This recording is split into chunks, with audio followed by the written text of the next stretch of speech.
आज मैले साबुदानाको खीर बनाएर दिएँ मेरो बेबीलाई अनि उयो वाला साबुदाना चाहिँ मैले युज गरेँ। साबुदानालाई चाहिँ ओभरनाइट नै भिजाउनु पर्छ और 5 to 6 आवर्स भिजाउनु पर्छ। अनि मैले चाहिँ साइडमा क्यारोट पनि बोइल गरेर राखेको थिएँ। मैले यसलाई म्यास गरेँ अनि पानीमा त्यो भिजाएको साबुदानालाई पकाउन छोडिदिने अनि अलिकति यति ट्रान्सपेरेन्ट भइसके पछाडि चाहिँ यो पाकेको भन्ने बुझिन्छ। अनि मैले त्यो क्यारोट पनि हालेर एकछिन मजाले चलाएँ। अनि बेबी 12 मन्थ माथि छ भने चाहिँ होल मिल्क दिँदा हुन्छ। सो मैले चाहिँ अलिकति मिल्क पनि एड गरेँ। त्यो क्रिमी हुँदो रहेछ कि एकदमै। This is my first time trying. मैले चाहिँ अथरलाई अहिले नयाँ नयाँ रेसिपीहरू ट्राई गरिरहेको छु।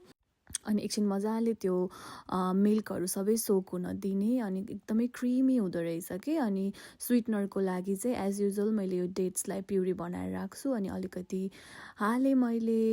अनि एकछिन त्यसलाई सानो ग्यास पारेर पाक्न छोडिदिने। मेरो बेबीलाई चाहिँ अहिले नयाँ नयाँ रेसिपीहरू एकदमै ट्राई गर्छ कि उसले, ऊ एकदम एक्साइटेड हुन्छ। अनि यो सिनामन पाउडर पनि मैले अलिकति मिक्स गरेँ डिफ्रेन्ट टेस्ट आउँछ भनेर। अनि मैले उसलाई सर्भ गरेँ अनि उसले चाहिँ अलिकति मात्र खाएन।